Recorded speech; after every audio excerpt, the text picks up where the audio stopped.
Est-ce que vous vous souvenez, chers amis, de cette chanson? On fait le bilan calmement et simplement. Tutudum. Et c'est... Non, je ne vais pas chanter. J'ai presque failli chanter. Zéro chorégraphie. Mais par contre, aujourd'hui, on fait le bilan, chers amis, à propos de votre anglais. OK? So, I've got a few questions for you guys. Et vous vous souvenez que guys, c'est à la fois les hommes et les femmes. D'accord? Mais par contre, au pluriel, au féminin, au singulier et guy, là par contre, c'est un gars. Ça sera exclusivement masculin. Donc, la fin de l'année est toute proche. J'aimerais donc savoir, chers amis, what have you learned in English? Okay? What have you learned in 2020? 2020, c'est 2020. On peut dire aussi in 2020, mais comme c'est plus long, un petit peu plus dur à prononcer, même les native speakers, ok? Les gens dont l'anglais est la langue maternelle. Pardon. A native speaker. Donc au pluriel, les native speakers vont dire aussi la plupart du temps, et notamment les Américains, mais vraiment la plupart du temps aussi, 2020. So what have you learned in 2020?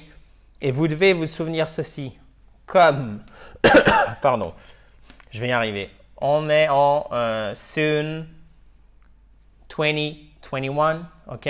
Donc là, on est juste ici, on est à la fin. Je vous parle de tout ce qui s'est passé ici, ok? Et maintenant, on fait le bilan. Quand on fait un bilan, c'est un résultat. On utilise donc un présent progressif simple ici. Pourquoi? Parce que ça concerne toute l'année 2020 dans laquelle, si je puis dire littéralement, on se trouve encore.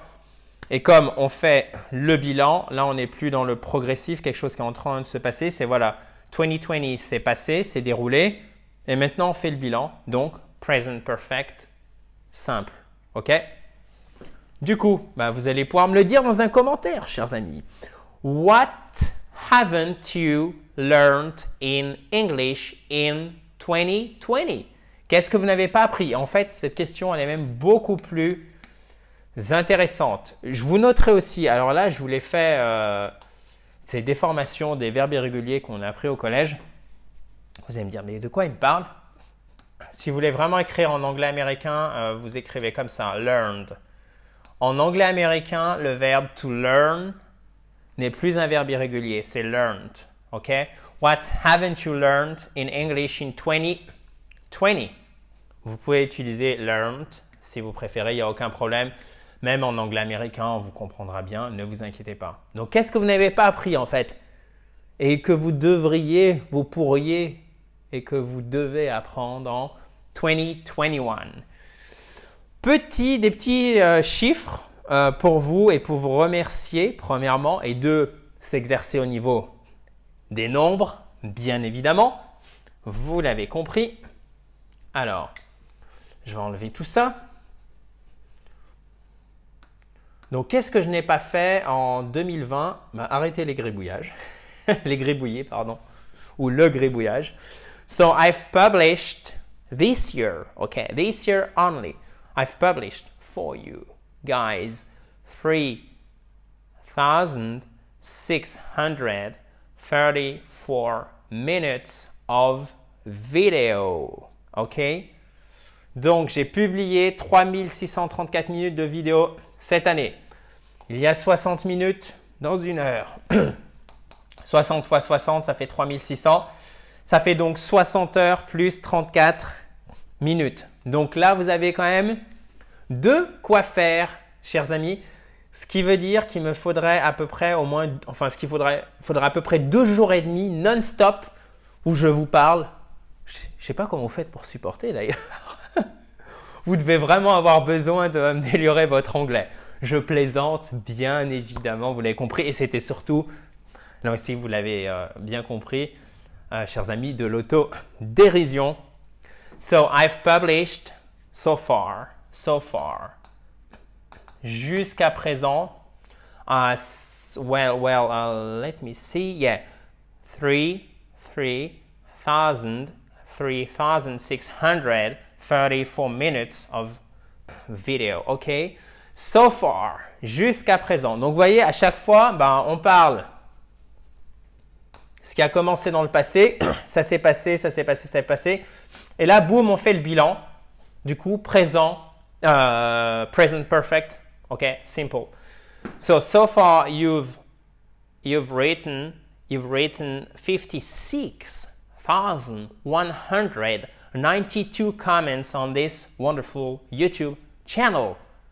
Et vous pouvez d'ailleurs vous abonner à cette wonderful, amazing, fabulous YouTube channel by clicking on the red button which is down there. Juste ici, vous cliquez sur le bouton rouge pour vous améliorer en anglais grâce à cette fabuleuse chaîne YouTube. Alors, c'était au moment où j'enregistre la vidéo, donc ça sera un petit peu plus. On est déjà, à 56 192 commentaires, ce qui est, si vous me permettez l'expression, monstrueux. Je ne sais pas si vous vous rendez compte, 56 000 commentaires. OK? Donc, auxquels je vous ai répondu. D'ailleurs, souvent, je réponds dans les 24 heures. OK? Le week-end, je suis parfois un petit peu plus lent, mais vous reprenez ces chiffres et vous les écrivez sur votre cahier d'apprentissage et après, vous essayez de bien les prononcer. 56,100. Faites bien le 100. 92 comments. Sorry, guys.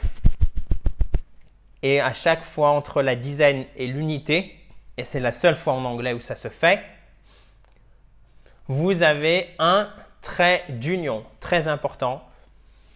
And a last number for you guys. And you've watched our courses during 507,254 hours so far, which is amazing. So once again, and you've watched our courses.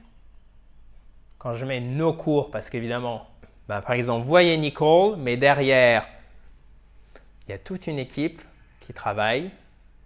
Dani, Alizé, Thomas, bien évidemment. So, and you've watched our courses during 507,254 hours. Okay, guys? So far. N'oubliez pas le trait d'union. Il est juste ici, okay? So, this is awesome. This is amazing. This is fabulous. This is spectacular. And this is what? This is thank you very much to you guys. Thanks a lot, okay? I cannot thank you enough. Je ne peux pas vous remercier assez, littéralement. I can't thank you enough. Okay? So, once again, awesome, amazing, fabulous, spectacular. Faites bien l'accent tonique ici, spectacular, amazing, awesome, fabulous. Ça, c'est pour enrichir votre vocabulaire, ok? Vous pouvez les noter, elles sont... Alors celui-ci, vous n'êtes pas obligé de l'apprendre, sauf si vous avez déjà un niveau intermédiaire. Mais awesome, amazing, c'est les deux premiers que vous devriez retenir. Après, il y a fabulous, qui est intéressant, mais qui est un petit peu moins courant. Chers amis, si vous avez des commentaires, n'hésitez pas, vous les mettez juste en dessous. Si vous ne l'avez pas fait, et en plus, si vous êtes nouveau sur cette chaîne, mais pas que, si vous ne l'avez pas fait de manière générale, téléchargez votre kit complet pour vous mettre ou pour vous remettre à l'anglais. Il suffit de cliquer sur le i en haut à droite ou sur le lien qui est juste en dessous. Encore une fois, thank you very much, guys. You are amazing. Let's improve your English in 2021. Bye-bye. Merry Christmas and Happy New Year. Parce Merry Christmas, c'est un peu tard. So, Happy New Year 2021. And talk to you tomorrow, guys. Bye-bye.